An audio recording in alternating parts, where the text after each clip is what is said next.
La pastille Barça de ce vendredi 21 janvier, les amis. Salut à tous, j'espère que vous êtes en forme, où que vous soyez. Bienvenue comme d'habitude à la maison, dans mon petit bureau pour ce point média pastille Barça avec une triple peine côté FC Barcelone. La première, elle est là. Ousmane Dembélé, la tension est à son maximum entre le club et l'international tricolore. Les deux parties se sont exprimées et c'est une première. Ousmane Dembélé s'est exprimé et il le dit très clairement, il ne veut pas céder face au chantage. On va en parler dans cette nouvelle édition. Le temps pour moi de vous rappeler, bien évidemment, qu'on se retrouve tous les soirs en direct sur Brut Live, votre libre antenne, du lundi au vendredi, 19h pétante pour échanger ensemble via la caméra de nos téléphones interposés. Vous téléchargez l'application Brut Live, c'est gratuit dans l'App Store, bientôt sur Android, et tous les soirs on se retrouve en direct et nous parlerons bien évidemment du dossier Ousmane Dembélé. Triple peine, la première, c'est donc celle autour de l'international tricolore. Les deux parties se sont donc exprimées et le Barça est allé au bout de sa menace. Souvenez-vous, je vous en avais parlé, le club qui l'avait très clairement annoncé, on avait placé un ultimatum à Ousmane Dembélé pour trouver une solution et prolonger en faveur du Barça, vraisemblablement selon le club catalan, silence radio du côté du clan français, et du coup on est allé au bout de la menace. Le français, vous le savez, a été exclu du groupe qui se rendait hier du côté de Bilbao pour disputer le match de Coupe du Roi. Première intention, et la deuxième, c'est qu'on lui a dit maintenant il faut partir, tu dois partir avant le 31 janvier, il faut trouver une solution pour que tu t'en ailles. C'est le message adressé par Matteo Alemany, le directeur sportif du FC Barcelone, sous la houlette du président Laporta, bien évidemment, au micro des médias officiels du FC Barcelone. On en a assez du côté du Barça. On ne veut pas de joueurs non impliqués en faveur de la volonté stratégique et politique du FC Barcelone. Le message est donc là et il est très clair. On a un œil sur cette affaire du côté du syndicat des joueurs, la AFE, le président David Aranzo, ancien joueur, qui va observer tout ça, bien évidemment, en défense principalement du statut du joueur. C'est l'objet du syndicat, la AFE, qui va observer tout ça. Donc le Barça s'est exprimé, c'est la première chose très importante. La deuxième, c'est que pour la première fois, Ousmane Dembélé s'est exprimé. Vous retrouvez son communiqué sur l'ensemble des réseaux sociaux, comme ici sur Twitter. C'est la première fois. Je vous laisserai le lire, tout simplement. Je vous lis juste le premier paragraphe. Écoutez bien. Bonjour à tous. Depuis 4 ans, je n'ai fait que lire des choses dites à mon sujet sans prendre la peine de me justifier. Depuis 4 ans, la calomnie est fréquente. Depuis 4 ans, on parle à ma place, on ment honteusement, avec pour seul but l'intention de me nuire. Depuis 4 ans, j'ai fait le choix de ne jamais répondre, de ne jamais me justifier. Était-ce une erreur ? Assurément. Il parle de chantage, il ne veut pas céder au chantage, très clairement. Prenez soin de vous et de vos proches. Ousmane Dembélé, la parole est prise par le clan Dembélé, c'est une grande première. Que va-t-il se passer maintenant les jours là? On va jusqu'au 31 janvier. Que va-t-il se passer? C'est vraiment un dossier ultra brûlant du côté du FC Barcelone. Tous les journaux en parlent. AS également, je ne vais pas céder, vous le voyez, les verbatims avec le club qui veut trouver un transfert avant le 31 janvier. Lui, le joueur qui dit que depuis 4 ans, on ment en cherchant à me nuire. La porte est ouverte dans les colonnes de Marca. On cherche des possibilités pour trouver issue à ce gros dossier. Bien évidemment qu'on parle de la Première Ligue. On pense que c'est une destination possible. C'est un photomontage proposé par les confrères du quotidien Sport. Peut-être Manchester United comme destin d'Ousmane Dembélé. C'est une grosse affaire à suivre. Même Xavi a pris ses distances, vous le savez, laissant le choix et la solution au président Laporta. La relation semble rompue totalement avec le joueur. Mais attention, regardez ça, c'est un autre épisode qui est arrivé là il y a quelques heures. Sur la voie publique, Hristo Stoichkov, légende du FC Barcelone, Ballon d'Or 1994, s'est exprimé sur une télévision. Voici un verbatim rapporté par les confrères de Mundo Deportivo. C'est ultra dur, ultra dur.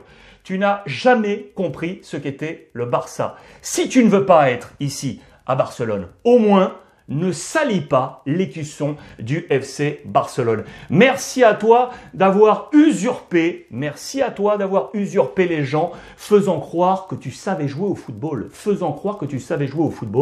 Je peux te le dire, moi qui ai joué dans cette position. Il a joué effectivement dans la même position que celle actuellement d'Ousmane Dembélé. Le propos est ultra dur de la part du radical Risto Stoïkov sur cette affaire. Que va-t-il se passer? C'est vraiment dans les prochaines heures, les prochains jours qu'on va devoir faire le point une nouvelle fois sur le grand dossier Ousmane Dembélé. C'est la première peine de cette journée Barça. Je vous ai dit triple peine. Première peine. La deuxième, c'est quoi? Eh bien, c'est que le Barça a été éliminé de cette Coupe du Roi, les amis. Éliminé, c'est pour pleurer. Éliminé sur la pelouse de l'Athletic Bilbao. On est brisé du côté du FC Barcelone avec ce jeu de mots Dembélio, Dembélé bien évidemment, et un lío. En espagnol, c'est un problème. Le problème Dembélé, bien évidemment, en toile de fond, il n'était pas là, écarté, je vous l'ai dit, et le Barça est tombé. Le Barça est revenu à 2 reprises avant de tomber en prolongation avec un penalty marqué par l'Athletic Bilbao. Mais la triple peine, double peine, triple peine, elle est là. Ansu Fati blessé, les amis.